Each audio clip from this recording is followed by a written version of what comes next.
अगर आप दिल्ली के वोटर हैं तो इस बात को बहुत ध्यान से सुनिएगा। चुनाव विधानसभा का है, हिसाब किताब होना है विधायकों ने क्या किया, मंत्रियों ने क्या किया। आपकी टूटी सड़कों का, गंदे पानी का, काली यमुना का, जहरीली हवा का, कच्चे कर्मचारियों के साथ हुए धोखे का, अस्पतालों में दवाई नहीं मिल रही, इस बात का, इन सब का हिसाब किताब करने का समय अब आया है।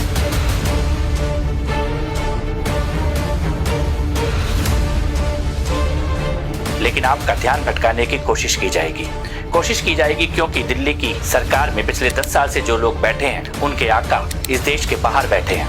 कनाडा में, अमेरिका में पन्नू जैसे खालिस्तानी आतंकवादी जो खुलेआम कहते थे कि उन्होंने अरविंद केजरीवाल को, आम आदमी पार्टी को पैसा दिया है, वो इनके आका हैं। इनके आका हैं वो नक्सली लोग जिनका कभी झारखंड में, छत्तीसगढ़ में दबदबा होता था और आज उनका नेटवर्क खत्म किया जा रहा है।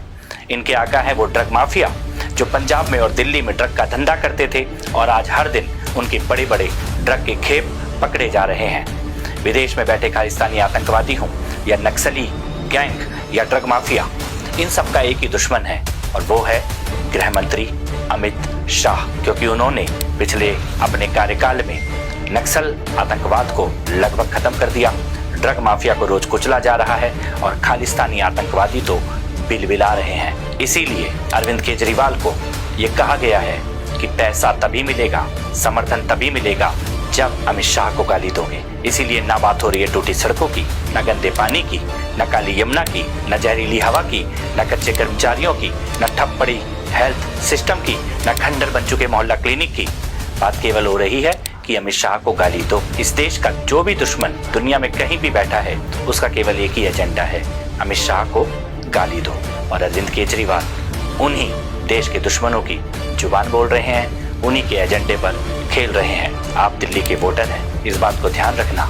हिसाब किताब आपके विकास का होगा, हिसाब किताब पूरे 10 साल का होगा। भटकना नहीं है और आतंकवादियों के, नक्सलियों के और ड्रग माफिया के इशारे पे नाचने वाले लोगों के जाल में फंसना नहीं है। जय श्री राम।